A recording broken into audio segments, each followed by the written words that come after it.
What's the dark side of social media?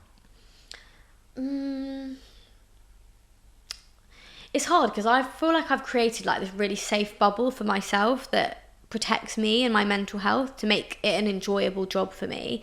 But I would definitely say like the safety side of it, the hate side of it.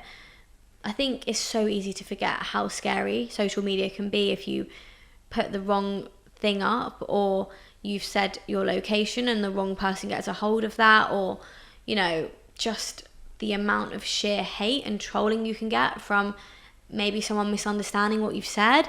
That's probably the worst part about it. And a lot of content creators go to bed every night hoping they don't wake up cancelled, which is really sad because like no one should ever have to have that fear.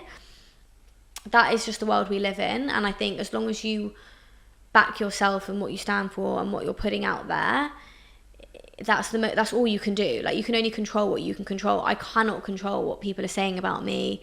I cannot control what weirdos on the internet are DMing me. I can only control what I put out there.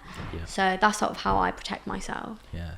We had a guest here a few months ago called Tommy Sandu, and he was working part of the BBC, The One Show, quite a few programs, and he said that he was just part of a WhatsApp group. He didn't really check it, and by the time he checked it, he saw these messages that he wouldn't really, 1-2 messages, but there was some homophobic sort of comments in there, and all of a sudden he got suspended and he lost everything. He said all the jobs went, etc.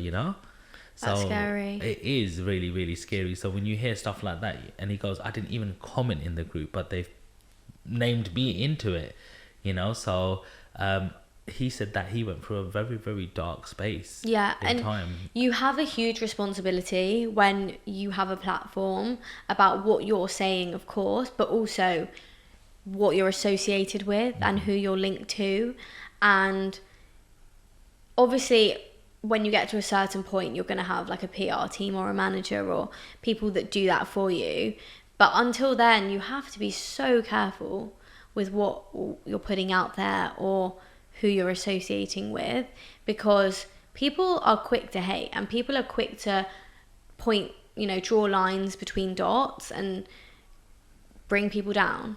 And I think something our community does as well is like build people up so much and then they get ready to bring them back down, especially within the South Asian community. Mm-hmm. The support is great, but the hate is also there within our own community, which is so sad and something I constantly try to change.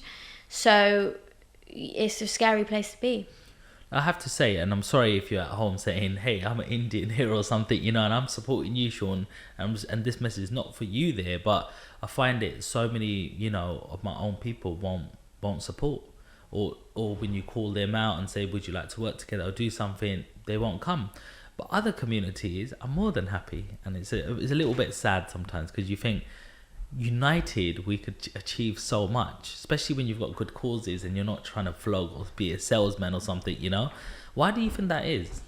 I've spent years trying to figure this out, honestly years, because I've been subject to so much hate from other South Asian girls because I'm trying to talk about things that are helping South Asian girls, and I'm just sat there thinking it would just require way less energy to support the cause as opposed to be against it. Like it must be exhausting for you.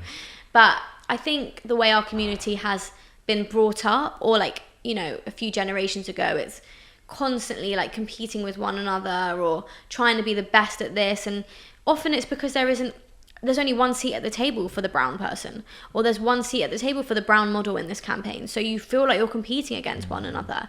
So it stems from so many different things that are like deep rooted in our culture. I do think our generation and the generations to come are getting so much better at just supporting one another. Like whenever I see a brown girl on TikTok, I don't even care like what she's doing. I will like it because I'm like, I need to support the community. And I think there are a lot of networks and businesses coming together to really support our community. I just think it's going to take time, and slowly but surely the haters are going to be the minority. And like you said, like we're so much more stronger when we come together, and I feel like people are seeing that. I'm just going to focus my energy on those people.